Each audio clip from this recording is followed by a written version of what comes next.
We're back. We are in Aaru Village after the sandstorm, the discussions between Sino and Alhaiten, Candace being older sister. We are in the village chief's house, and now we shall be going out the village chief's house.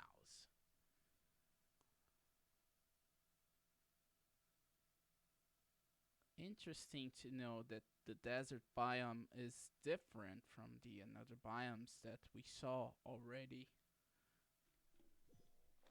Oh, we have a teleport waypoint over here. We have quests as well, but that will be for another time. But we have to check on Candace first. Here she is. She needs some help. We're way behind schedule. Candace? Oh, Candace, you're still fighting? You've been out here dealing with these creatures the entire time? Quite a stamina, cannot lie. Yes. They just keep coming in waves. I've lost count of how many I've defeated. Before I realized it, even the sandstorm had stopped. Not only she's really strong, her stamina is also something else. Ah, here comes another wave! Let's help. Leave this round to us. I got interrupted earlier, but now I have something to take my anger out on. Yeah. It's been quite a while since I've seen the Flame Mane in action. I'll leave these to you then. Let's help I'll too. be sure to put on a good show. Let's go! Yeah. Let's take them down. Stabilize! Illusion shattered! Now you shall perish!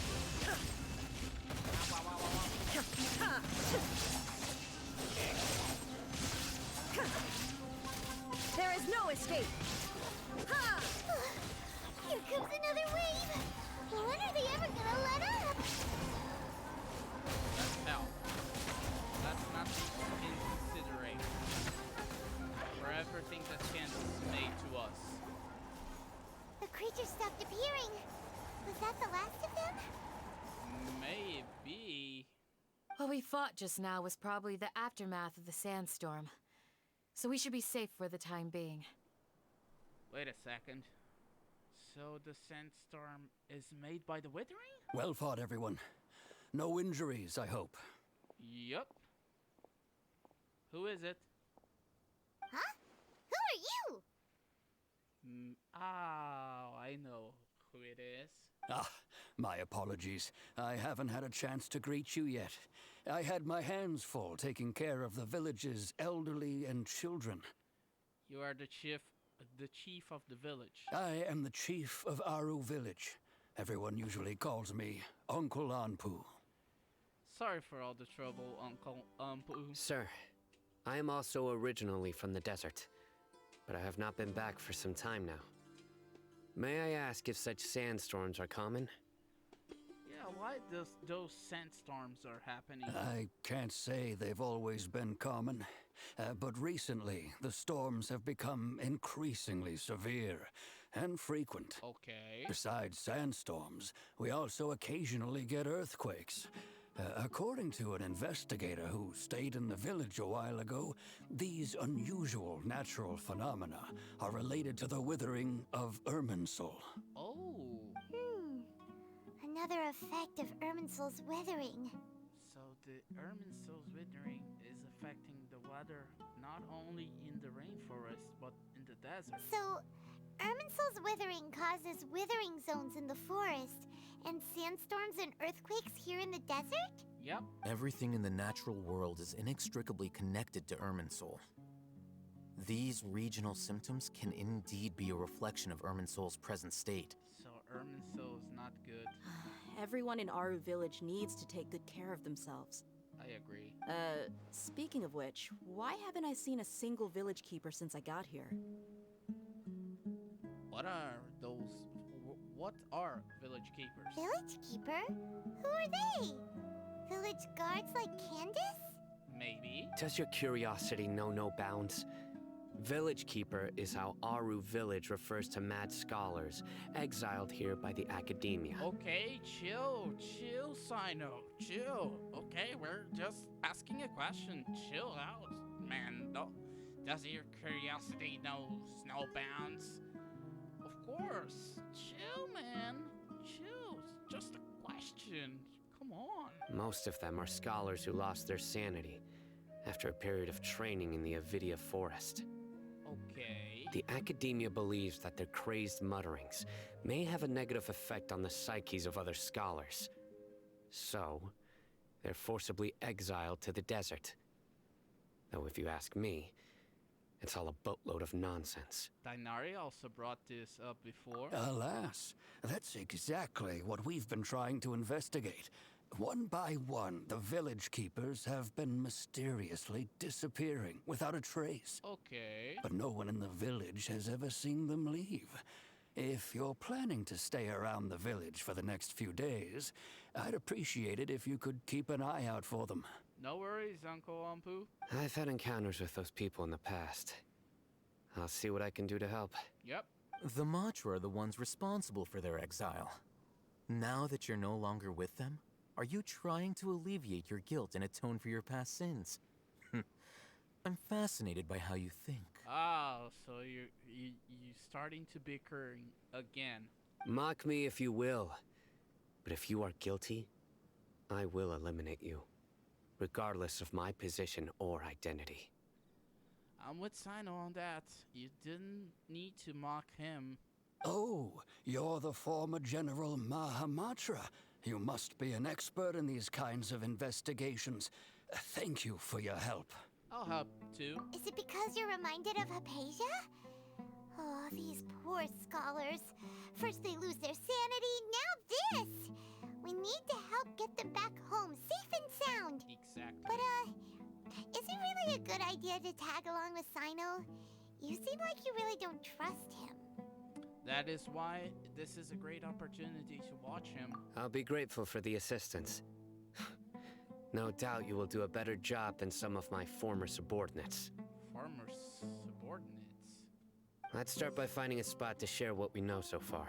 Oh, so you're now willing to let us help you and not be so edgier. Okay, I'm down. Let's exchange information with Sino somewhere else. We heal with Barb because we have 2 quests over here. Oh, Next on the agenda. pretty beautiful village. Let's go exchange info with Sino.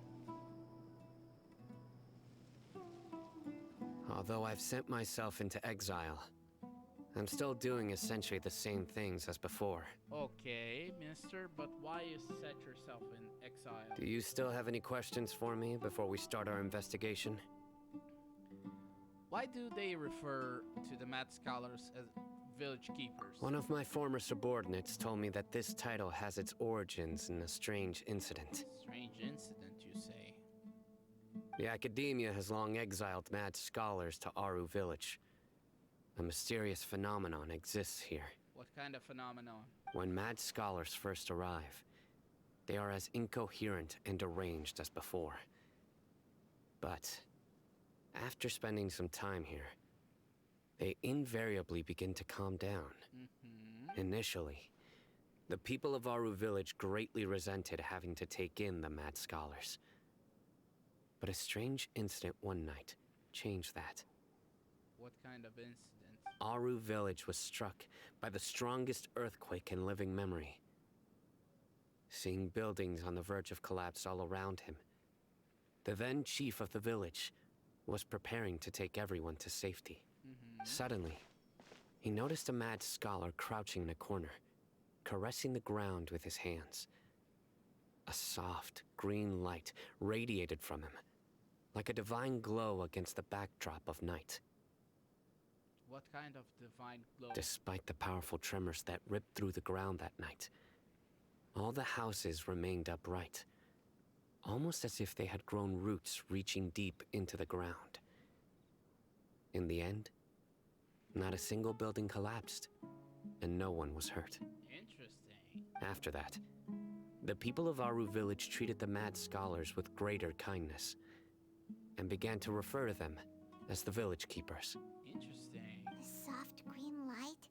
A mad scholar protecting Aaru Village? What do you make of it, Traveler? It must be Nahida's power. Paimon thinks so too. Actually, Sino, do you know if any of the mad scholars continued to wear their Akasha terminals at Aaru Village? Yeah? In theory, they would continue wearing them so the academia could still monitor their activities. With that said, the main Akasha system would no longer have any interaction with them. Okay. Oh, no wonder! Everything makes sense then! Add in the fact that they calmed down, it was probably Nahida who calmed them. Probably yes. She's the most probable suspect of doing that, so I believe on her power. If you are able to draw a conclusion from this one story alone, then it appears you possess much more information than I do. Not exactly, Sino. So, what do you make of the story? Lesser Lord Kusanali was actually the one who protected the village. Really? Lesser Lord Kusanali. Yeah, Kusanali. What? You don't believe us? Lesser Lord Kusanali was definitely using the Akasha to give her power to the mad scholars! Yeah? No, it's not so much that I don't believe you. I'm just struck by your reasoning. Why struck by our reasoning, Sino? Lesser Lord Kusanali, the current Dendro Archon. Is she really active in Sumeru? Yep. The Academia has always placed far greater importance on the late Greater Lord Rukkhadevata.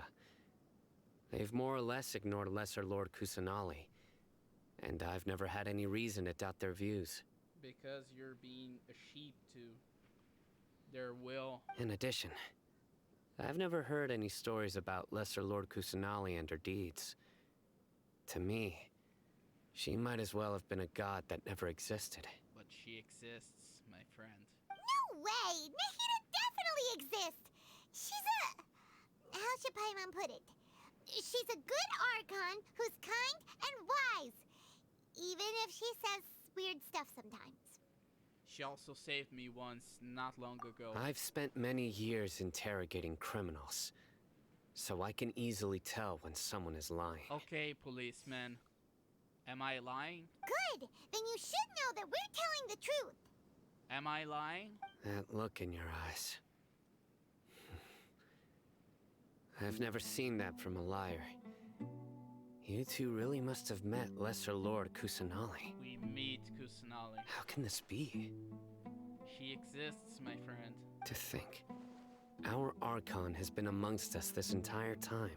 Exactly. Alright, now it's our turn to put our skills to good use for this investigation. You betcha. But easier said than done.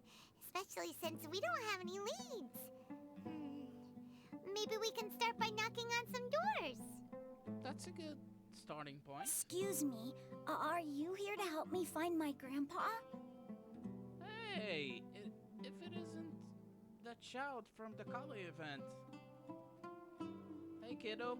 Huh? Who are you? Who are you? By the sounds of it, a resident of this village. Okay. My name is Isak. You'll help me find my grandpa, right? Isak. Hello, Isak. Is your grandpa a mad scholar? That's not the question you should be doing to a child, Sino. Hey, don't say that. Grandpa is just Grandpa. Why do you have to call him that? It's not like he's a bad person or anything. Yeah, why you do that question, Sino? That is not the question you should be doing to a kid. Poor kid. But anyways, that's not the question, Sino. The person you're referring to is not a local, yet you are. Why do you call him Grandpa? Yeah, why do you call him Grandpa? Grandpa is just Grandpa. He's my family. Okay. I heard everything you said to the village chief. Please, you gotta take me with you. I want to find my grandpa. I swear I'll help. I won't be a nuisance. Okay, kiddo. Ah, so you're the one who was eavesdropping on us around the village chief's house. What? I was planning to go out and take care of whoever it was, but I had a vague feeling that they didn't harbor any ill intent. Whoa. Hazen wasn't kidding about Matra having sharp senses. Sino, he's just a kid. All he wants is to find his grandpa. Let's find a way to help him. Yeah, don't go all over him as police. Sorry. I was only listening in because I wanted to know where Grandpa went. Honest. If you don't believe me, you can ask Miss Candace. Please help him, Sino. All right. But first, let's confirm the facts with Candace. Alrighty. Let's go. Let's talk with Candace.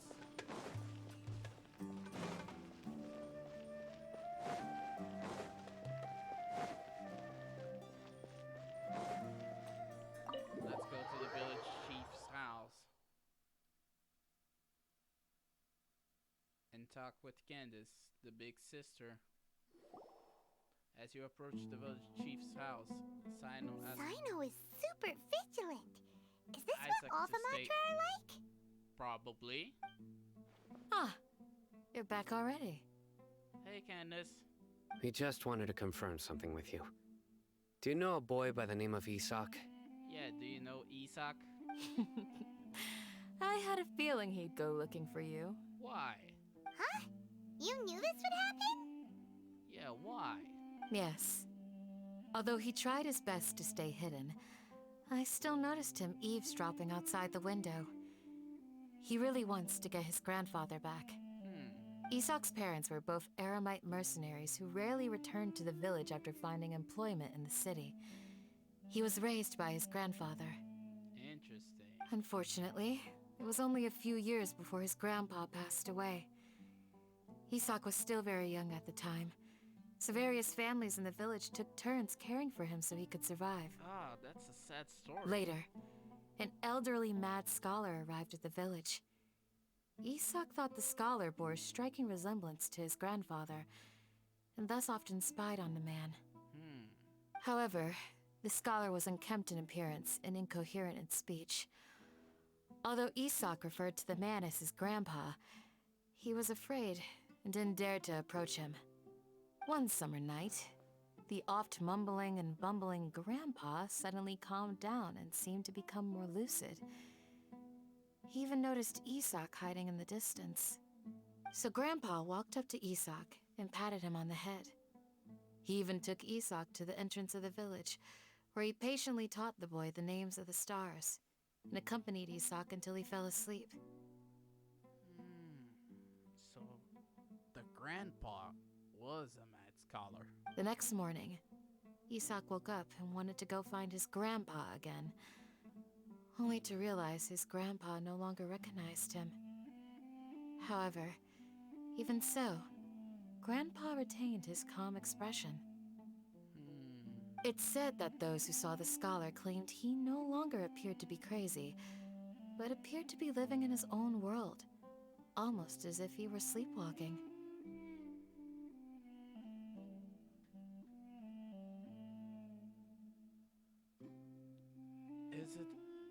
Is as if all of a sudden he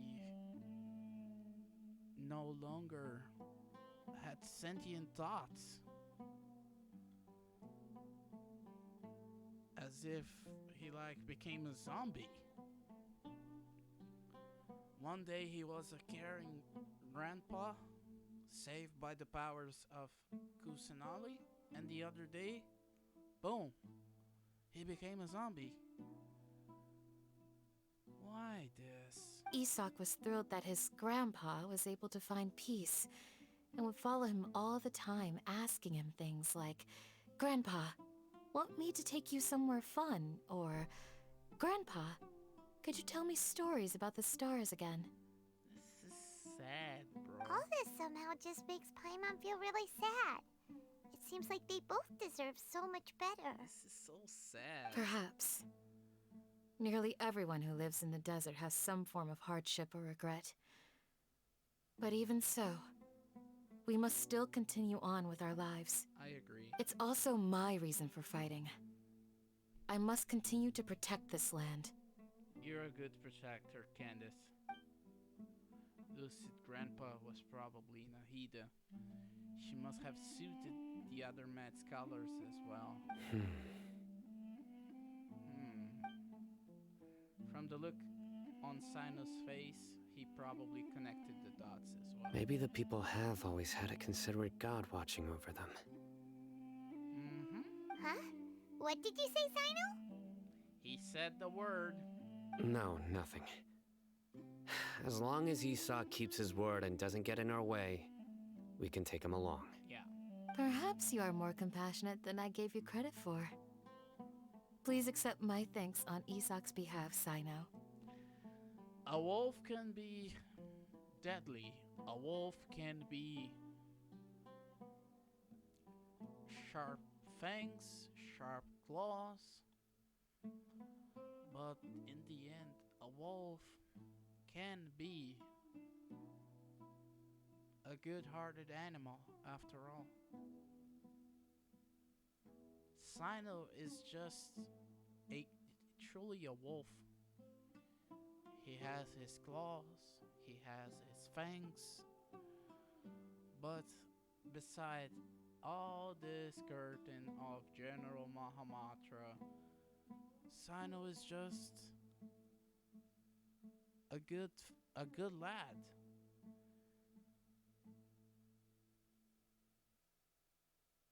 If he wasn't a good lad, he wouldn't do what he done to Kale.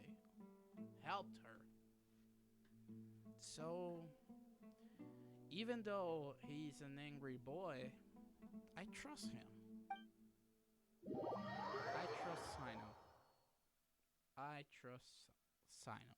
And you can judge me by that. I trust Sino.